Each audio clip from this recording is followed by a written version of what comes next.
அன்பு உறவுகளுக்கு வணக்கம். எல்லோரும் நலமாயிருப்பீர்கள் என்று நம்புகிறேன்.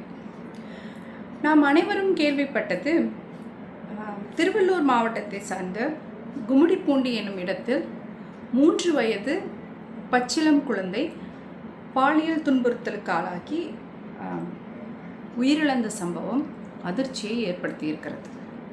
இது குறித்து வி த லீடர்ஸ் ஃபவுண்டேஷன் தலைவர் திரு அண்ணாமலை அண்ணன் அவர்கள் தன்னுடைய கண்டனத்தையும் அரசுக்கு சில வேண்டுகோள்களையும் விடுத்திருக்கிறார். அது குறித்து சிந்திக்கலாம் வாருங்கள். கும்மிடிப்பூண்டியில் இறந்து போன 3 வயது குழந்தை, பாலியல் துன்புறுத்தலுக்குள்ளான குழந்தை, இந்த இந்த இந்த குற்றத்தின் பின்னணியில் வடமாநில இளைஞன் கைது செய்யப்பட்டிருக்கிறான். இது மட்டுமல்லாமல் சென்னையில் ஒரு மூதாட்டியின் செயின் பறிக்கப்பட்டது. தாம்பரத்தில் ஒரு பெண்ணிற்கு பாலியல் தொல்லை வழங்கிய வழக்கு. இதில் அனைத்திலும் வடமாநில இளைஞர்கள் கைது செய்யப்பட்டிருக்கிறார்கள்.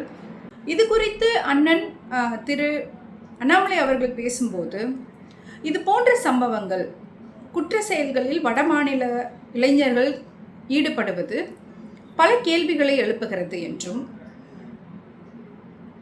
இதற்காக தனது கண்டனத்தையும் தமிழக அரசிற்கு சில வேண்டுகோளையும் விடுத்திருந்தார்.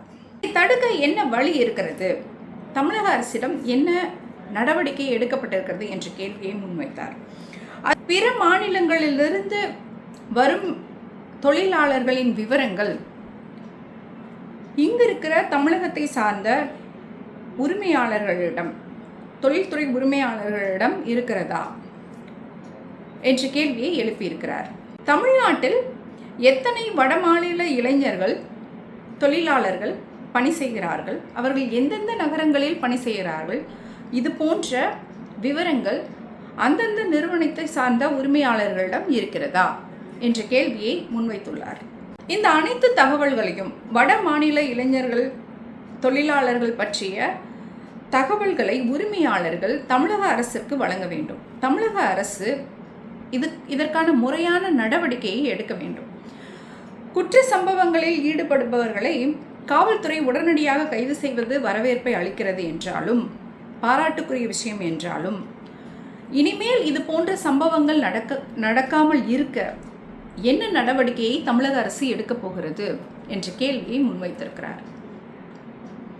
இதுதான் அவர் விடுத்த அறிக்கை. இது குறித்து சிலருக்கு சில வேறுபட்ட பார்வைகளும் இருக்கக்கூடும், இருக்கிறது. விமர்சனங்கள் வந்திருக்கின்றன. அவை என்னவென்றால், இவர் வடமாநில இளைஞர்களை குறை சொல்கிறார், இவரும் தமிழ் தேசியம் பேசுகிறாரோ என்ற ஐயப்பாடும் ஒரு சிலர் எழுப்பியிருக்கிறார்கள்.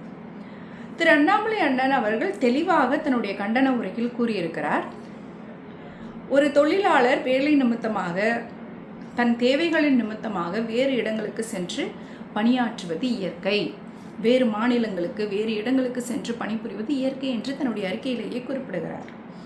ஆக இது குறிப்பிட்ட முறையில் வட இந்தியர்களுக்கு எதிரான கருத்து அல்ல. அவர்கள் இங்கு வந்து பணியாற்றுவதால் அவரை பற்றிய விவரங்களை நாம் தெரிந்து வைத்திருப்பதும், the database should be clear, we should have the DB in hand அப்படின்னு சொல்கிறது வந்து, it's not against the whole North Indians, we all are Indians.